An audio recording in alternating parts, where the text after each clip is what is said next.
नमस्कार दोस्तों, मैं आपका मित्र बजरंग प्रजापति एक बार पुनः आपके सामने उपस्थित हूँ एक और रहस्यमयी वीडियो लेकर।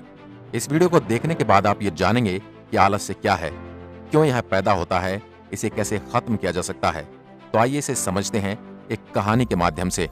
एक बार एक आलसी व्यक्ति एक बौद्ध भिक्षु से कहता है, मुनिवर, मेरे भीतर बहुत आलस है, जिस वजह से मैं अपने जीवन में जो करना चाहता हूँ वो कर नहीं पाता हूँ। मैं क्या करूँ, मुझे कुछ रास्ता दिखाएं। तो बौद्ध भिक्षु उस व्यक्ति से पूछते हैं, क्या तुम्हें पक्का विश्वास है कि तुम्हारे अंदर आलस्य है? वह व्यक्ति कहता है, जी मुनिवर, केवल मैं ही नहीं, पूरे गांव के लोग भी यही कहते हैं कि मैं आलसी हूं। वह बौद्ध भिक्षु उस व्यक्ति से कहते हैं, परंतु क्या तुम्हारे पास इस बात का कोई प्रमाण है कि तुम आलसी हो? वह व्यक्ति कहता है, जी मुनिवर। फिर बौद्ध भिक्षु कहते हैं, क्या प्रमाण है? वह व्यक्ति कहता है, मुनिवर, मैं जानता तो हूं कि व्यायाम करना मेरे स्वास्थ्य के लिए अच्छा है, लेकिन मैं चाहकर भी कर नहीं पाता हूं, क्योंकि मेरा आलस मुझे सुबह जल्दी उठने नहीं देता। तब बौद्ध भिक्षु कहते हैं, अच्छा, तुम ऐसे आलस से परेशान हो? वह व्यक्ति कहता है, जी मुनिवर। बौद्ध भिक्षु कहते हैं, परंतु क्या तुम जानते हो कि आलस्य होता क्या है? वह व्यक्ति कहता है, मैं ये तो नहीं जानता कि आलस का अर्थ क्या है, परंतु यह जो भी है बहुत बुरा है। बौद्ध भिक्षु कहते हैं कि सबसे पहले तो तुम यह समझो कि जो चीज प्राकृतिक रूप से मनुष्य के भीतर है उसका कोई न कोई उपयोग है, वह बुरी या अच्छी नहीं है। आलस्य एक भाव है, एक विचार है, जिसे जाने अनजाने में हम खुद ही पैदा करते हैं। व्यक्ति पूछता है, परंतु कैसे मुनिवर? वह बौद्ध भिक्षु कहते हैं, आलस्य पैदा होने के दो कारण हैं, पहला शारीरिक और दूसरा मानसिक। जब हम हमारे शरीर को ऐसा भोजन देते हैं जिसके भीतर खुद कोई जीवता नहीं है, तब हमारे शरीर के भीतर आलस्य पैदा होता है, क्योंकि शरीर ऊर्जा से चलता है और जिस तरह की ऊर्जा हम इसे देते हैं वह उसी तरह का बर्ताव करता है। शरीर के स्तर पर हमारे भीतर आलस्य का दूसरा कारण है गलत तरह से बैठना, गलत तरह से चलना और गलत तरह से सोना। हम इस बात पर कभी ध्यान ही नहीं देते कि हमने बैठने, चलने और लेटने और सोने की स्थिति सही है या नहीं। अगर तुम तथागत बुद्ध को देखोगे तो तुम पाओगे कि वह जब बैठते हैं तो उनकी रीढ़ की हड्डी एकदम सीधी होती है।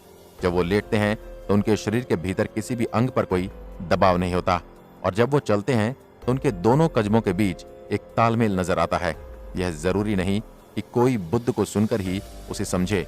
अगर कोई समझना चाहता है तो सिर्फ उन्हें ध्यान से देखकर ही बहुत कुछ समझा जा सकता है। शारीरिक स्तर पर आलस का तीसरा कारण है सुबह जल्दी न उठना। यह सुनकर वह व्यक्ति कहता है, हाँ मुनिवर, मैं सुबह जल्दी नहीं उठता। वे बौद्ध भिक्षु मुस्कुराकर कहते हैं, तुम सुबह जल्दी तभी उठ सकते हो जब तुम रात को सोने का एक सही समय निर्धारित कर लोगे। प्रत्येक बौद्ध भिक्षु को अनुशासन का पालन करना होता है, क्योंकि अनुशासन हमारे जीवन में संकलन लाता है। ज्यादातर लोग अनुशासन को बुरा समझते हैं, क्योंकि उन्हें लगता है कि अनुशासन हमें बांधता है, जबकि सच्चाई ये है कि अनुशासन हमें बांधता नहीं बल्कि मुक्त करता है। वह व्यक्ति पूछता है, परंतु मुनिवर, शुरुआत कहाँ से करें? सही तरह का भोजन करने से, सही तरह के बैठने लेटने से और चलने से, या फिर सुबह जल्दी उठने से? वह बौद्ध भिक्षु कहते हैं, शुरुआत अभी से करो। जो भी तुम इस समय कर रहे हो उसे ध्यान से करो। पहले तुम मन के स्तर पर आलस्य को समझो। वैसे ज्यादातर स्थिति में मन शरीर के कारण ही आलस्य पैदा करता है। मानसिक आलस्य का पहला कारण है हमारे पुराने गलत विश्वास। हमें लगता है कि हम पिछली बार भी नहीं कर पाए थे, इस बार भी हमसे नहीं होगा। हम इस बात को नहीं देखते कि इस बार और पिछली बार में बहुत अंतर है। अब हम मानसिक तौर पर वो नहीं है जो पहले थे। अब सब बदल चुका है। जब हम अपने आप को काबिल समझते हैं तब आलस्य हम पर हावी हो जाता है। जब हम अपने आप को नाकाबिल समझते हैं तब आलस्य हम पर हावी हो जाता है। दूसरा कारण है छोटी सोच वाले और आलसी लोगों का साथ रहना।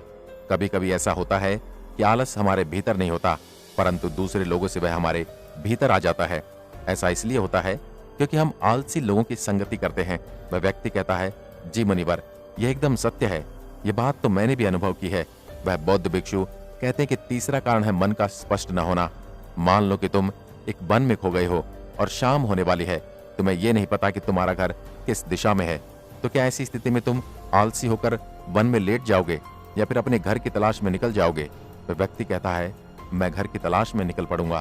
तो बौद्ध भिक्षु उस व्यक्ति से पूछते हैं, अगर खूब प्रयास करने के बाद भी तुम्हें तुम्हारा घर का रास्ता नहीं मिला, तब तुम क्या करोगे? वह व्यक्ति कहता है, मैं फिर भी तलाश में लगा रहूंगा, क्योंकि मेरे पास इसके अलावा और कोई विकल्प है ही नहीं।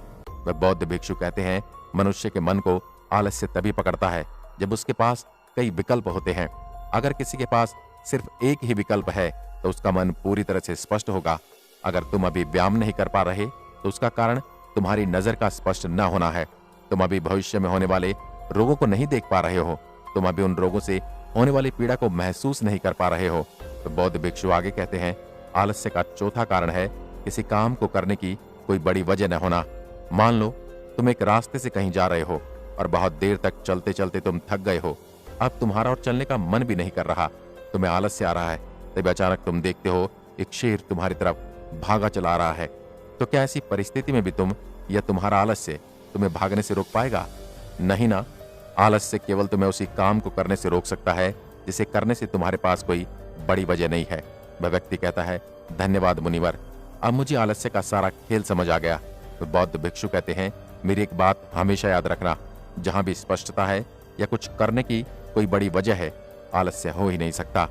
दोस्तों, अगर आप भी काम को टालने की आदत से परेशान हैं या फिर आप आलस्य की वजह से लाइफ में वो अचीव नहीं कर पा रहे जो आप पाना चाहते हैं, कुछ ऐसी बुक्स के नाम है मैं आपके साथ शेयर करना चाहता हूं जो आपको हेल्प करेंगी आपकी पॉजिटिव माइंडसेट को डेवलप करने में, जिससे आप आज के काम को आज ही करेंगे, कल पर नहीं डालेंगे। तो जो मेरी पहली बुक है वह मेरी बहुत ही फेवरेट है। बुक जिसे मैंने तब पढ़ा था जब मैं 12th क्लास में था। उसका नाम है ईट द फ्रॉग, यानी सबसे मुश्किल काम सबसे पहले। मुझे पूरी उम्मीद है ब्रायन ट्रेसी द्वारा लिखी गई यह बुक आपके अंदर एक गजब का बदलाव ला देगी। अगर आप सुबह जल्दी न उठने की वजह से परेशान रहते हैं और आप सुबह जल्दी उठना चाहते हैं तो इस आदत को डेवलप करने में आपकी बहुत बड़ी हेल्प करेगी। शर्मा द्वारा लिखी गई यह बुक, इसका नाम है 5 AM क्लब, एक बहुत ही शानदार और बेस्ट बुक है। यह तीसरी बुक है जिसका नाम है द पावर ऑफ हैबिट। इस बुक को पढ़ने के बाद आपका माइंडसेट एकदम बदल जाएगा और आप जान पाओगे कि आज के काम को आज ही करने की एक छोटी सी हैबिट आपकी लाइफ को कितना आसान बना सकती है। आज की वीडियो में बस इतना ही। अगर वीडियो पसंद आए तो लाइक कीजिए और ऐसी वीडियो देखने के लिए हमारे चैनल को भी सब्सक्राइब कीजिए। धन्यवाद।